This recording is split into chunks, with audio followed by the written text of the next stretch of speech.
નમસ્કાર, આપ જોઈ રહ્યા છો નેશન પ્લસ ન્યૂઝ. હું છું આપની સાથે હેતલ ભગત. વડોદરા શહેરની મધ્યમાંથી પસાર થતી વિશ્વામિત્રી નદીમાં વસવાટ કરતા મગરોની વસ્તી ગણતરીની પ્રક્રિયાનો આજથી પ્રારંભ કરવામાં આવ્યો છે. 2 દિવસ સુધી ચાલનારી આ ગણતરીમાં સમાથી તલસટ સુધી વિશ્વામિત્રી નદીના પટમાં સર્વે કરવામાં આવશે, જેનાથી હાલમાં મગરોની પરફેક્ટ સંખ્યાનો તાગ મેળવી શકાશે.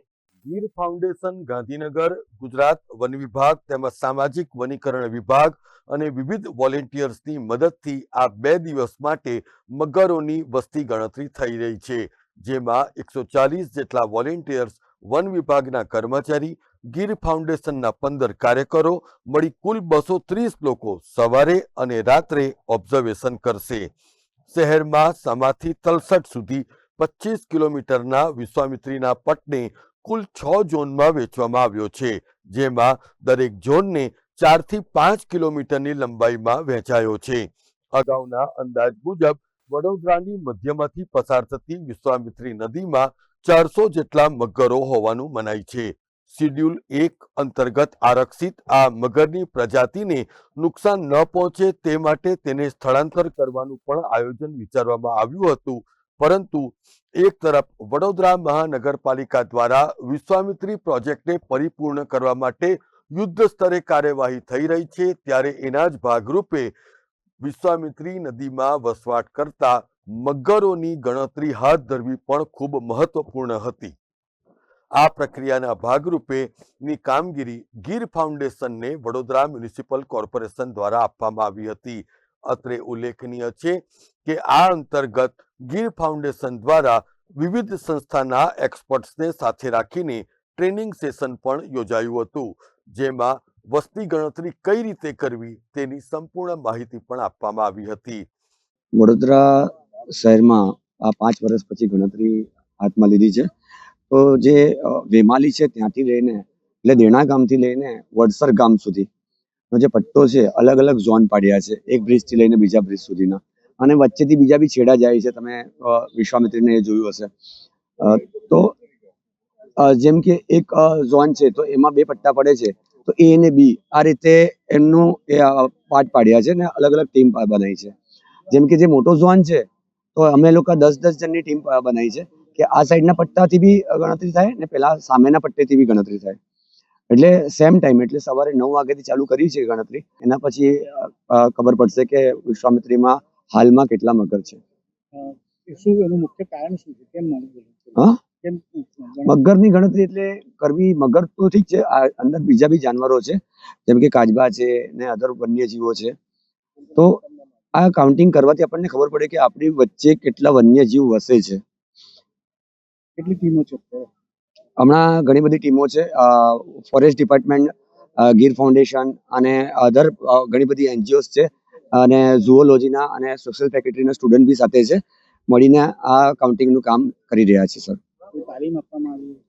એક દિવસ પહેલા જ તાલીમ આપવામાં આવી હતી. એનું એક ટ્રેનિંગ પ્રોગ્રામ રાખવામાં આવ્યો હતો અને મીટિંગ રાખવામાં આવી હતી.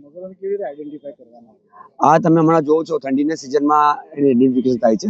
સવારના ટાઈમે લોકો બાસ્કિંગમાં બહાર બેઠા હોય છે, એટલે એ ટાઈમે બી આપણે એને કાઉન્ટ કરી શકીએ છીએ. અને રાતના ટાઈમે આપણે જ્યારે ટોર્ચ મારીએ ને તો એની આંખો પરથી બી એને કાઉન્ટ કરી શકીએ છીએ. જીપીઆરએસ પદ્ધતિ અમે જે બી જગ્યાએ મગર જોવા મળે છે કે એની ફોટોગ્રાફી અને જીપીઆર પદ્ધતિ અને ડ્રોનથી બી અમે લોકો મગરની કાઉન્ટિંગ કરી રહ્યા છે. 2 દિવસમાં રિપોર્ટ સબમિટ ક્યાં કરવાનો? એ ફોરેસ્ટ ડિપાર્ટમેન્ટ જ કરવા આવશે. ગીર ફાઉન્ડેશનના નાયબ નિયામક રીતેશ ગેહલોતના જણાવ્યા અનુસાર મગર સામાન્યતઃ 1 થી 1.5 કિલોમીટરના વિસ્તારમાં રહે છે અને તે પોતાની ટેરિટરી છોડી આગળ જતો નથી, જેથી આ વસ્તી ગણતરીમાં એક જ મગરની ગણતરી 2 વખત થવાની શક્યતા અત્યંત ઓછી છે.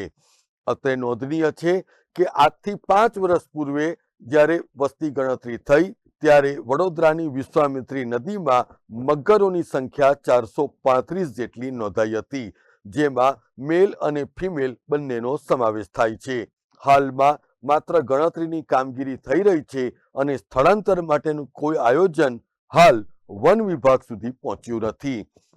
આજે જ્યારે સમાથી તલસટ સુધીના વિસ્તારમાં વિશ્વામિત્રી નદીમાં વસવાટ કરી રહેલા મગરોની વસ્તી ગણતરી થઈ રહી છે, જે ટૂંક સમયમાં પરિપૂર્ણ થશે અને આ પણ વિશ્વામિત્રી પ્રોજેક્ટનો જ એક ભાગ હોવાનું મ્યુનિસિપલ કમિશનર દિલીપ કુમાર રાણાએ જણાવ્યું હતું.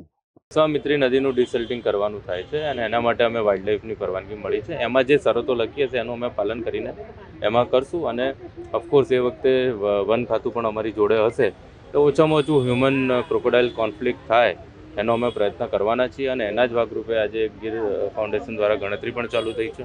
એટલે અમને પહેલાંથી પ્રી ડિસાઇડેડ એના લોકેશન્સ હોય, ખબર હોય કેટલી માત્રામાં છે, તેનું આયોજન વધારે સારું થાય એની માટે થઈને પણ આજે આ ગણતરી થઈ રહી છે. સર, પૂરની જો વાત કરીએ તો લાસ્ટ યર પૂરમાં વડોદરાની જે સ્થિતિ હતી ખૂબ બદતર હતી. ક્યાંક ને ક્યાંક મહાનગરપાલિકા હવે કાંસોને લઈને પણ સિરિયસ થઈ છે અને ગંભીરતાપૂર્વક કામ પણ શરૂ થઈ રહ્યા છે. શું આયોજન થઈ રહ્યું છે અને શહેરમાં આવનારા સમયમાં પૂરની સ્થિતિને ખાળવા માટે પાલિકાનું કોઈ આયોજન છે?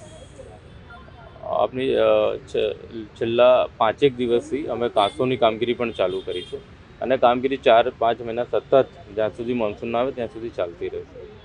જનરલી પ્રી મોન્સૂન કામગીરી એપ્રિલ-મેમાં થતી હોય છે, પણ આ વખતે અમે જાન્યુઆરીથી ચાલુ કરી છે.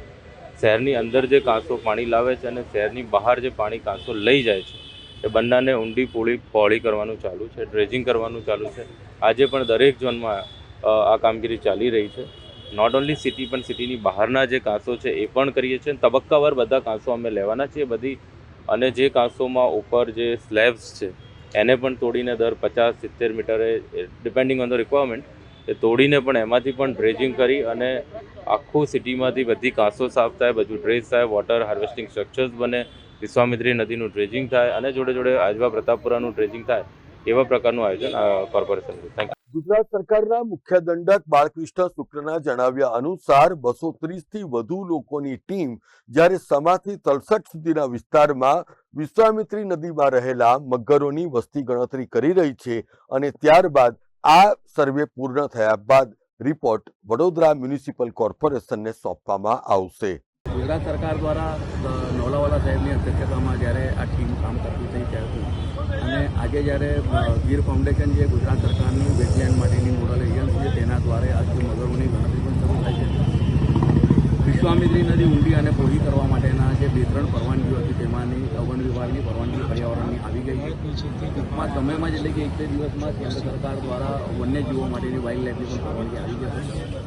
એ જ અનુસંધાનમાં અહીંથી જે વન્યજીવો છે અને ખાસ કરીને આપણે બધા જાણે છે કે આખા દેશમાં વડોદરા શહેર એવું છે કે જેના વચ્ચેથી નદી જાય છે અને એ નદીમાં છીછરું પાણી હોવા છતાં મગર જેવી એક જેને આપણે કહીએ બહુમૂલ્ય એક જાતિ ત્યાં છે, તો એને સુરક્ષિત રીતે ત્યાંથી બાજુ પર લઈ જઈને એને બચાવીને નદીને ઊંડી અને પહોળી કરાય તે માટે થઈને આજથી જ ગીર ફાઉન્ડેશન દ્વારા તેની વસ્તી ગણતરી શરૂ થઈ છે. કેમેરામેન નવનીત પરમાર સાથે Satyam Nevaskar, nation plus news, Vadodara. સમાચારોના સતત અપડેટ મેળવવા માટે અમારી નેશન પ્લસ ન્યૂઝની યુટ્યુબ ચેનલને સબસ્ક્રાઇબ કરો, બેલ આઇકન દબાવો અને જોડાયેલા રહો ફેસબુક, ઇન્સ્ટાગ્રામ અને ટ્વિટર પર.